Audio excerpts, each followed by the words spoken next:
우리 성경 마태복음 9장 27절부터 31절까지 함께 봉독하겠습니다. 마태복음 9장 27절부터 31절 함께 봉독합니다. 예수께서 거기에서 떠나가실새 두 맹인이 따라오며 소리질러 이르되 다윗의 자손이여 우리를 불쌍히 여기소서 하더니 예수께서 집에 들어가심에 맹인들이 그에게 나오거늘 예수께서 이르시되 내가 능히 이 일 할 줄을 믿느냐 대답하되 주여 그러하오니이다 하니 이에 예수께서 그들의 눈을 만지시며 이르시되 너희 믿음대로 되라 하시니 그들의 눈이 밝아진지라. 예수께서 엄히 경고하시되 삼가 아무에게도 알리지 말라 하셨으나 그들이 나가서 예수의 소문을 그 온 땅에 퍼뜨리니라. 아멘. 이 본문은 두 가지의 맥점을 갖고 있습니다. 하나는 비록 소경이지만 맹인이지만 이들이 마태복음에서 가장 먼저 예수를 향해서 다윗의 자손이여라고 불렀다는 겁니다. 그 이전에는 누구도 예수를 향해서 다윗의 자손이라고 부른 적이 없습니다.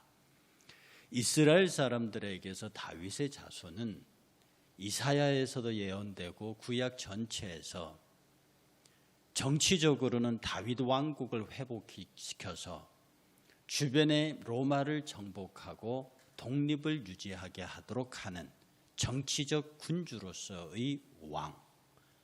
동시에 그 다윗의 후손은 메시아적 사관에서 장차 이 땅의 모든 죄와 허물로부터 인간을 구원한 구세주, 소위 정치적 메시아가 아니라 영적 메시아가 도래할 것에 관한 상징적인 용어가 이 다윗의 자손입니다.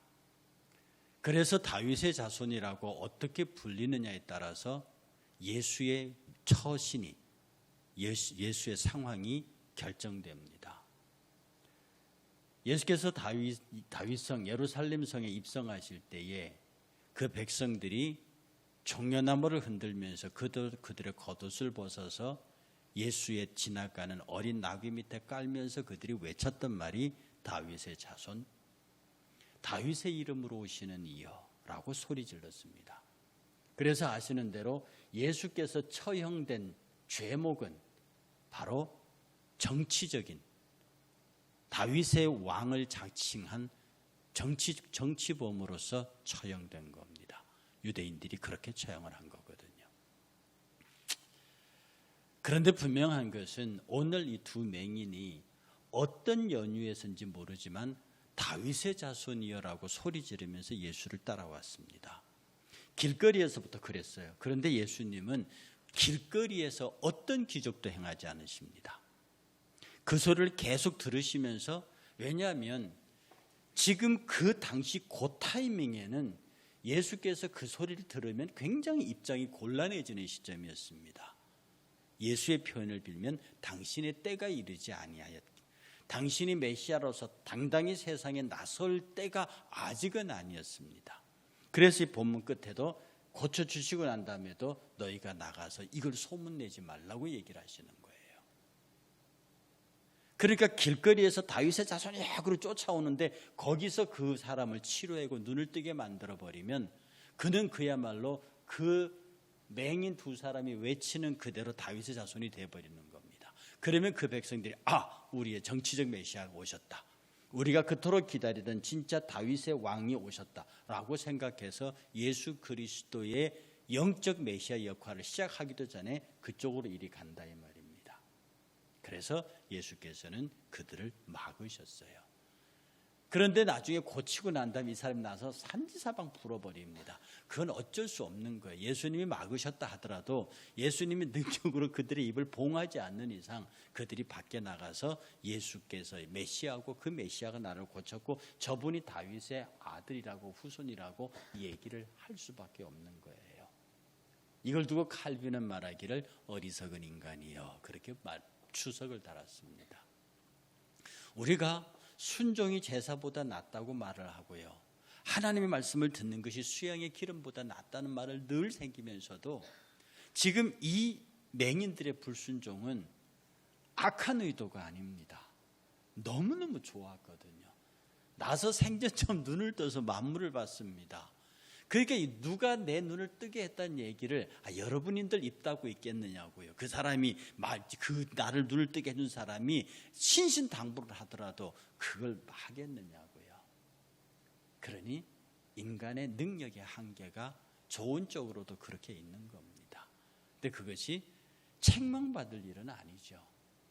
그러나 분명한 것은 말씀에 순종하는 일은 아닙니다. 우리가 하나님의 은혜를 누리고 살면서요, 이 말의 포인트는 뭐냐 하면 지금 내가 하는 말과 지금 내가 하는 행동이 예수 그리스도의 구속의 사역에 방해가 되느냐 방해가 되지 않느냐. 맹인들은 전혀 몰라요. 그냥 저 예수가 다윗의 후손이라는 얘기를 어디서 들었어요? 아니면 그 생각을 하나님이 알게 하셨을 수도 있어요. 어쩌든지 그 예수 앞에서 다윗의 후손이야라고 소리쳤고 그 비로소 집에 들어와서 아무도 없을 때 제자들만 있을 때 지금 네가 말한 대로 내가 일을 할 수 있다고 믿느냐? 주여 그러하외다. 바로 대답해서 네 믿음대로 되라 해서 눈을 뜹니다. 그래서 그는 기쁜 마음에 소리를 질러요. 그러나 그가 지르는 소리는 하나님의 타임 스케줄에 맞지 않는 소리입니다. 우리가 신앙생활을 하면서 나의 선한 행동이, 나가 좋은 의도를 가지고 하는 행동이 어떤 면에서 나쁜 결과를 가져올 수도 있습니다. 그걸 막을 수는 없어요. 특별히 내가 선한 의도를 가지고 말하고 선한 의도를 가지고 행동한 것이 원치 않게 나쁜 결과를 가져온 것에 관해서 그것은 굳이 책망받을 일은 아닙니다. 그러나 주의해야 합니다. 정말로 내가 이렇게 말하는 것이 하나님의 뜻에 합당할까? 지금은 아침에 말씀드렸던 것의 반대 얘기입니다. 칭찬하고 격려하고 좋게 말하고 그를 높였는데 그게 큰 흐름에서 역행하는 경우가 있어요.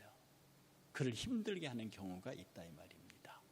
이런 경우를 따져서 이건 조금은 어떤 면에서 직선적으로 이해하기보다는 한번 곡선으로 돌려서 나는 그런 의도를 갖지 않고 저 사람을 칭찬하고 저 사람을 자랑하고 저 사람을 띄웠는데 그게 원치 아니하는 결과를 가져올 수 있구나.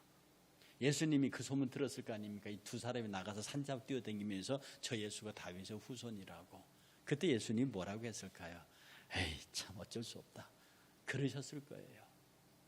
지금 예수님께서 저와 여러분을 향해서 임 목사 너도 어쩔 수 없다. 아마 주의 긍휼과 인자가 그것 때문에 더 커질 수도 있습니다. 우리의 어쨌든 간에 선한 의도를 가진 것은 하나님께서 보호하시고 지켜주십니다. 하나님께서 선한 의도로 말하고 선한 의도로 행동한 그것이 비록 원치 않은 결과를 갖고 올지라도 우리는 그 일에 관하여서는 주님께서 책임져 주실 것이니 핵심은 말입니다. 내가 말하는 선한 의도라도 하나님이 원치 않은 결과를 가져올 수 있다는 것을 늘 염두에 두고 말과 행동을 조심해야 되고요. 그렇다 실수했다 할지라도 그 일에 관하여서는 하나님께서 책임져 주실 것이니 너무 염려하지 말라. 그것 때문에 힘들어할 필요는 없다. 왜냐하면 내 마음속에 주를 향한 선한 마음이 그 일들을 했기 때문입니다. 우리 인간이 부족한 것 어리석도다 그리스도인이야. 어떡합니까? 우리가 그래서 예수가 필요한 것을. 그래서 어떤 경우에라도요 예수님이 이 맹인을 책망하지 않는 것처럼 우리들도 남을 책망하는 일을 조심해야 합니다. 그리고 특별히 그 의도가 선하였을 때는 그를 격려하는 일이 대단히 중요합니다. 제가 신문을 잠깐 봤는데 그분 이름을 잊어버렸어요. 이 큰 그림을 그리고 굉장히 비싼 그림이에요. 근데 그걸 전시를 해뒀는데 그분 작가 이름이 누구신데 우리나라 대형 작가예요. 이건희 씨가 그렇게 좋아요. 그 사람 갤러리 열리면 그 사람 작품을 다 샀다는 그런 사람인데 그분이 이렇게 큰 그림을 이렇게 얼른 봐서는 애들 미끄럼들처럼 이렇게 전시를 해놨다고요. 워낙 큰 그림이니까. 그런데 그 구경을 간 어떤 꼬마가 그 위에서 그 미끄럼을 탔대요. 그 비싼 그림에. 그런데 그 부모는 더 가관이라. 그 아이가 내려오는 걸 사진 찍어주는 게 CCTV에 다 찍힌 거예요. 그래서 보험료가 1억입니다. 그게. 그러니까 그 부모에게 손해배상을 시키겠다고 그러니까 그 작가가 그랬대요. 애들이 다 그렇지. 애들이 다 그렇지. 그리고 내가 가만히 보니까 미끄럼틀처럼 놔줬구만, 그렇게 얘기를 했대요. 어떤 책임도 묻지 마라. 그리고 말하면서 이분이 뭐라고 말했냐면, 자기가 그 유명한 화가가 되는 배경에 뭐가 있느냐면, 어렸을 때 제사를 지내는데 이 지방을 쓴단 말입니다. 그 지방을 쓰는 지방 쓰는 종이가 있었대요. 그 병풍이 쳐져 있길래 그 지방 있는 종이를 가지고 어렸을 때 그걸 보고 그대로 그림을 베꼈다는 거예요. 사실화죠. 그랬더니 집안 어른이 한 사람이 보더니, 아, 너는 참 훌륭한 화가가 되겠구나라고 엉덩이를 툭툭 치더래요. 그게요, 야단 맞을 일이거든요. 제사 때 지방 쓸 종이를 갖다가 그림을 그려놨으니 그건 야단 맞을 짓입니다. 그런데 그 어른이 엉덩이를 툭툭 치면서 너는 훌륭한 화가가 되겠구나. 지금 생각해 보니까 당시에는 그 지방 쓸 종을 갖다가 그 그림을 그려버린 이것이 다른 어른한테 야단 맞을까, 이 어른이 미리 그렇게 했다는 겁니다. 그걸 알았다는 거죠. 그런데 그때 그 어린 마음에 콱 박혀서 내가 그림 잘 그린다고, 그리고 화가의 길로 가는 시작이 됐대요. 그가 막 열심히 그리고 있을 때 그 어른이 다시 한번 오셔갖고 황룡사의 설거가 그린 소나무 얘기를 해줬대요. 얼마나 사실적으로 진짜 소나무같이 그렸는지, 날아가다 참새가 앉으려고 날아다 부딪혀 죽어서 떨어져 죽었다고. 그럼 나도 그런 그림을 그릴 수 있을까?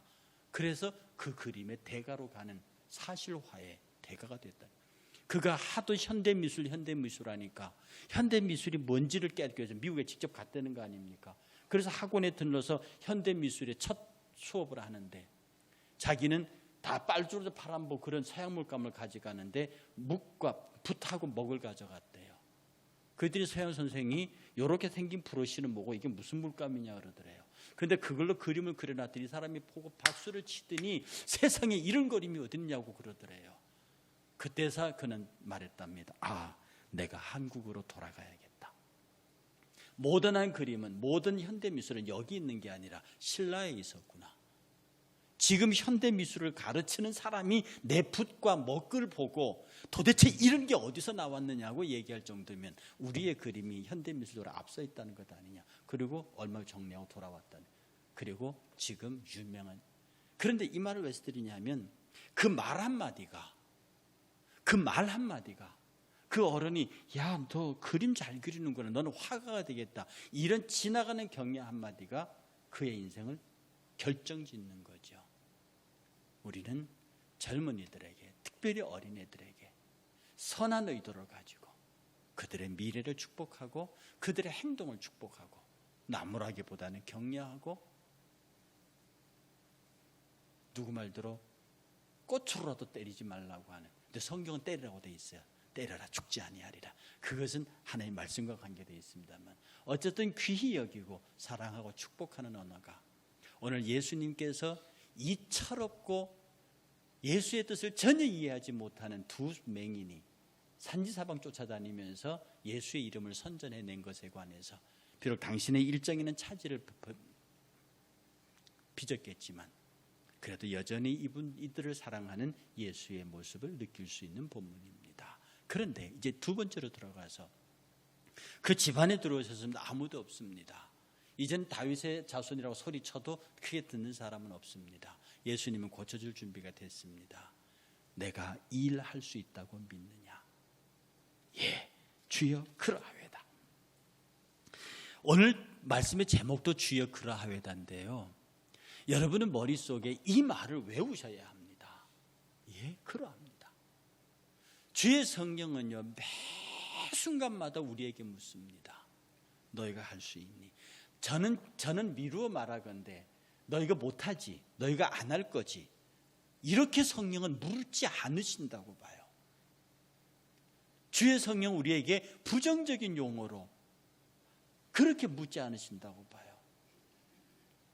할 수 있겠느냐고 물으십니다. 하겠느냐고 물으십니다.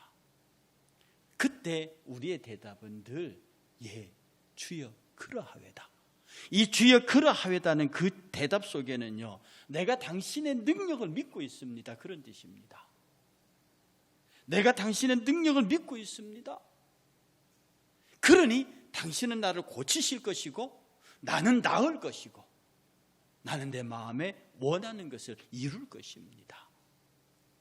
오늘 어쩌면 이 소경들의 대답 속에 주여 그러하외다라고 하는 말 속에는 예수께서 반드시 나를 고치실 것이라고 하는, 그리고 그분에게는 나를 충분히 고칠 수 있는 능력이 있다라고 하는 확신에서 튀어나오는 대답입니다.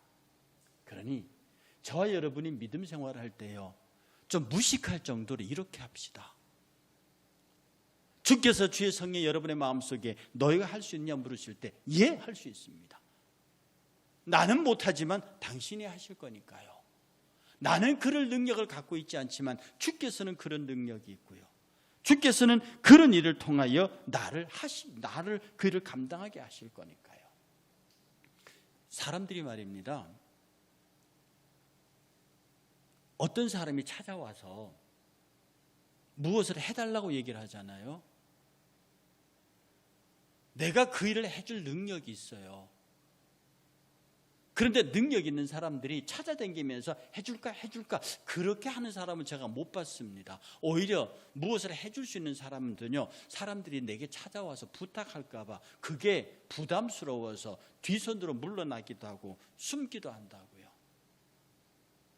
그런데 그가 나를 찾아와서 이것을 해주십시오, 당신은 이것을 할 수 있습니다 라고 말하면 그때부터 그 사람은 그 일을 하게 돼 있습니다.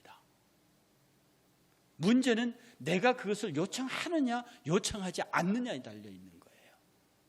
어떤 꼬마가 배를 만듭니다. 열심히 배를 안 된단 말이지. 만들다 망가뜨리고 그래서 아버지가 묻습니다. 야, 그 배 잘 만드니? 만들고 있어요. 다 만드니 못 만들었어요. 왜 못 만들어요? 아빠 나 할 수 있는 대로 다 해봤어요. 근데 못 만들어요. 그래서 아빠가 말합니다. 너 딱 하나 안 한 거 있어. 뭔데? 아빠 도와줘. 이 말 한마디 안 했다. 내가 그 배를 만들고 도와주면 너는 만들 수 있는데 너는 아빠에게 도와달라는 얘기를 안 했다는 거죠. 어쩌면 우리가요, 신앙생활을 하면서 예수 그리스도에 대한 믿음을 갖고 있다고 말하면서 주님에게 도와달라고 말하면서도 실제로 우리 안에 깊은 곳에서는 주의 도움을 적극적으로 요청하지 않는 한계가 있습니다. 여러분 그렇게 믿지 않으십니까?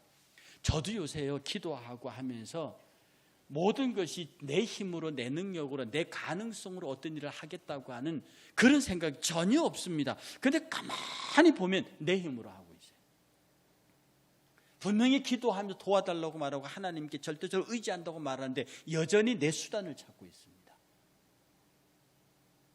그런데 이 소경들처럼, 이 맹인처럼 아예 탁 버텨놓고 당신만이 내 일을 해결할 수 있습니다라고 그 능력이 당신에게 있다고 고백하는 순간 그 책임이 누구에게 가느냐 하면 그분에게 갑니다. 아버지 도와줘 하는 순간에 아버지에게 그 책임이 넘어간다고요. 성령님 진짜 도와주십시오라고 기도하는 순간에 그 책임이 성령에게 넘어갑니다. 예, 믿음은 전가입니다. 믿음은 그에게 전가시키는 거예요. 미루는 게 아니라 그에게 넘기는 겁니다. 왜 넘깁니까? 그에게는 그 문제를 해결할 수 있는 능력이 있기 때문입니다.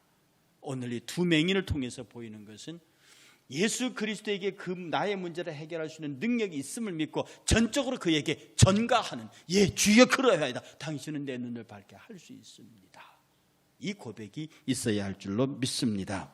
두 번째가 뭐냐면 그 예수 그리스도의 개입을 끌어내기 위해서 쉬지 않고 그 뒤를 쫓아다니는 모양입니다. 이것은 12제의 혈루증 앓던 여인이 똑같습니다. 한 관리의 종을 치료하는 것과 똑같습니다. 이들의 공통점은 뭐냐면 이 복음가에서 앞에 있었던 두세 사건과 관계되는 것은 끝없이 그들이 집요하게 예수를 쫓아다니는 데 있어요. 예수께서 응답하실 때까지, 예수께서 치료하실 때까지 분명한 믿음을 가지고 조금도 의심하지 아니하고 끝까지 그가 응답하실 때까지 그에게 따라다니는 그들의 모습을 볼 수 있습니다. 우리가 왜 새벽 기도를 합니까? 우리가 왜 작정 금식 기도를 합니까? 왜 우리가 일정한 정기적 기도를 합니까? 이것은 말입니다, 내가 하나님에게 나의 것을 전적으로 전가시키는 것에 관한 나의 노력의 일환입니다. 하나님, 내 새벽 기도가 정말 힘들거든요. 여러분들이 새벽 기도 힘들다 저만큼 힘든 사람은 없습니다. 제가 언젠가 농담을 말씀드렸지만 저는 새벽에 잘 일어나지 못한 사람이고 평생을 또 거의 인생의 각 중간 토막을 새벽 한두 시에 자고 6시에 일어났던 사람이기 때문에 새벽 4시에 일어나는 게 이게 보통 일은 아닙니다. 젊어서부터도 이 새벽 기도에 대한 일환은 누구보다도 많이 갖고 있는 사람입니다. 그럼에도 불구하고 우리의 새벽 제단을 지키고 저와 여러분들의 새벽 제단을 지키고 정기적으로 금식하고 정기적으로 일한 것은 내가 당신을 향한 전가의 의지가 얼마나 강한지, 내가 육신이 피곤하다고 쓰러지고 하기 싫다고 최선을 다했는데 이게 나의 최선입니다라고 넘어지는 게 아니라 당신이 응답하실 때까지 내 모든 요구를 당신에게 전가시키는, 여러분에게는요 우리 하나님에게 여러분의 의지를 전가시키는 노력이 필요해요. 단순히 한 번 예배드리는 것, 단순히 한 번 11조하고 저렇게 하는 그런 것은 우리의 신앙의 기본도 되지 않습니다.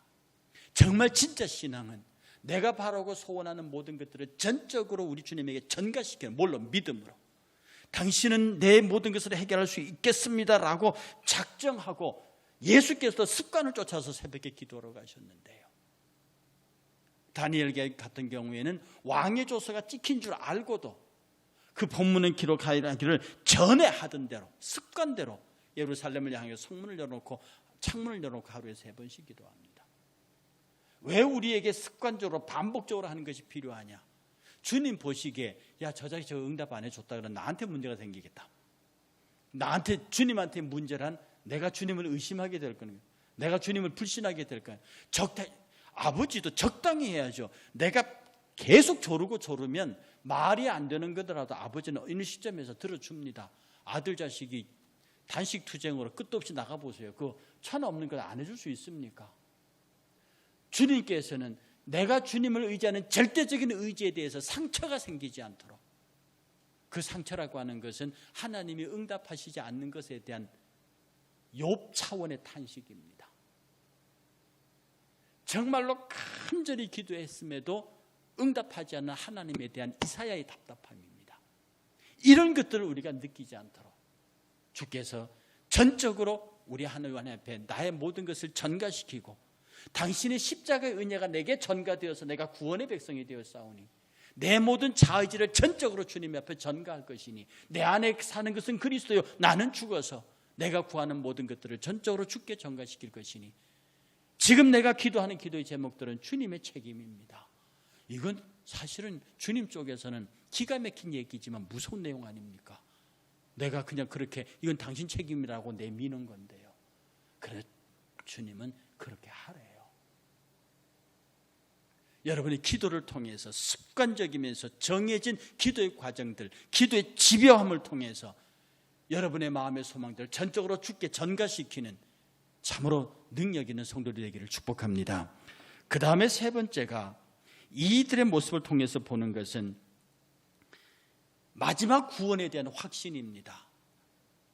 마지막 구원에 대한 확고한 인식을 갖고 미리 내가 저 사람 저 예수를 통해서 나을 것이라고 하는 분명한 인식을 갖고 있어요. 이 인식은 말입니다, 마음에 내 의식구조에 새기는 거예요. 의식구조에 새긴다는 얘기는 이미 그렇게 딱 틀이 잡혀버린다는 겁니다. 적어도 이 맹인들은 다윗의 자손이여라고 예수에게 쫓아왔을 때 이미 그 안에는 예수는 나의 구세주여 다윗의 아들이요 그는 나를 치료하실 것이고, 왜 구약에 보면 예수께서 그들의 눈을 밝게 하시겠다고 하는, 소경의 눈을 밝게 하겠다는 게 이사야의 예언에 있거든요. 정말로 저는 자가 사슴같이 뛰게 될 것이라는 예언이 있거든요. 이것에 의하여 당신은 메시아이기 때문에 내 눈을 치료할 것이라고 하는 구약적 신앙의 인식이 확 박혀 있습니다. 그리고 당신이 메시아인 이상, 다윗의 아들인 이상 나는 당신에게만 가면 이 문제를 해결받는다는 인식, 의식이 팍 숨어져 있는 거죠. 저는 말입니다, 여러분들에게서 이 예수 그리스도에 대한 신앙이 그냥 어떤 상황이나 어떤 그런 데 나오는 게 아니라 아예 여러분의 인식 구조에 그러니까 콱 박혀서 콱 심겨져서 누구도 저 사람을 죽이기 전에는 그걸 바꿀 수 없는 상태로 만들어 버려야 합니다.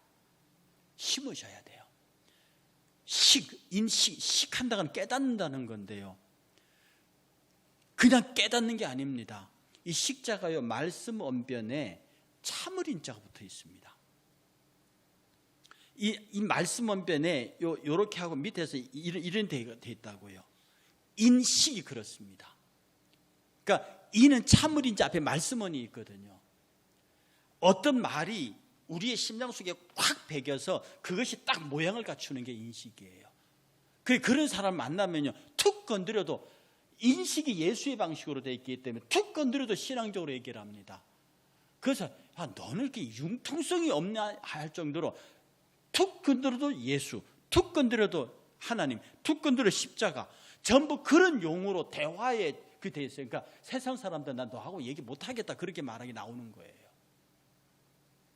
여러분의 마음이요, 생각이 아예 예수로 도장이 꽉 박혀 있어야 합니다.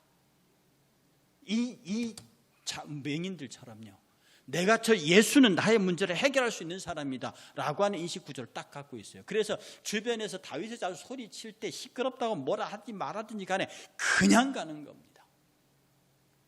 이런 사람을 어찌 예수께서 안 고치겠습니까? 내가 일을 할 수 있다고 믿느냐? 주여 그러하외다. 그러면 예수님께서 됐어 가 이렇게 하실 수 있습니다. 당신의 의사는 말씀으로 일어나니까. 그런데 예수께서는 그 본문을 보면요, 그들의 눈을 만집니다. 그들의 눈을 만지면서 이르시되 너의 믿음대로 되라 하시니 그들의 눈이 밝아진지라. 저는 가만히 눈을 감고요, 예수께서 그들의 눈을 만지는 장면을 봅니다. 예수에 대한 확실한 믿음을 갖고 왔습니다. 그리고 집요하게 예수를 따라 붙었습니다. 그리고 그들을 들여다보니 그 안에는 예수께서 당신을 치료할 수 있다고 하는 확실한 인식이 확 박혀 있습니다. 그 눈을 만지는 예수의 손길이 얼마나 따뜻하고 다정했겠습니까? 그 눈을 만지는 예수의 기쁨이 얼마나 컸겠습니까? 오늘 영적인 장님이라고 할 수 있는 우리들, 영적으로 밝은 시력을 갖지 못한 우리들, 예수를 사랑하고 예수에게 의지하고 그의 도움을 요청하면서도 여전히 내 힘과 내 의지로 살고 있는 우리들을 오늘 이 두 맹인의 이야기를 통해서요, 바꿉시다. 그의 능력을 나의 능력으로 믿으십시오. 그의 능력을 나의 믿음을 믿고요, 내가 그에 대해서 집요하게 쫓아다니면서 내 모든 문제와 내 모든 것을 전적으로 그에게 전가시키십시오. 그러라고 그랬습니다. 다 내게 맡기라고 그랬거든요. 끌어안고 있을 필요 없습니다. 이 전가라는 표현이 주님이 내게 십자가 은혜를 전가시켜서 구원받았어요. 내 모든 짐 보따리를 그에게 전가시키는 겁니다. 자, 주님 받으십시오. 내가 전가시키는, 집요하게 전가시키는 순간 그것은 주님의 일이 되어버립니다. 당신이 해결하실 수밖에 없는 일이 된다고요. 그 다음에 우리가 내가 이렇게 하는 것이 순간적인 내 판단 의지가 아니라 이미 내 마음속에 예수님은 이 모든 것을 해결하실 수 있습니다라고 하는 분명한 인식이 내 안에 있음을 주께 보여야 합니다. 이렇게 하면 여러분의 눈이 밝아질 것입니다. 이렇게 하면 주께서 여러분의 눈을 만지시고 여러분의 머리를 쓰다듬으시고 여러분의 등을 두들기면서 염려하지 말라, 놀라지 말라, 두려워하지 말라, 그날로 그 눈이 밝아지면서 우리는 또 어리석게 쫓아다니면서 예수님 내 기도에 응답하셨다고 소리 지를 것입니다. 지르십시오. 그것은 허물이 아닙니다. 우리의 영적인, 우리의 삶의 한계입니다. 선한 의지를 가지고 저지른 실수에 관해서 그런 거 염려하는 것은 저나 장로님들이 염려하면 됩니다. 그냥 여러분들은 그 주의 응답이 기뻐서, 주의 사랑이 기뻐서 약간 푼수맞게 산지사방 돌아다니면서 주께서 이렇게 하셨다고 외치는 것은 그리 나쁜 일은 아닙니다.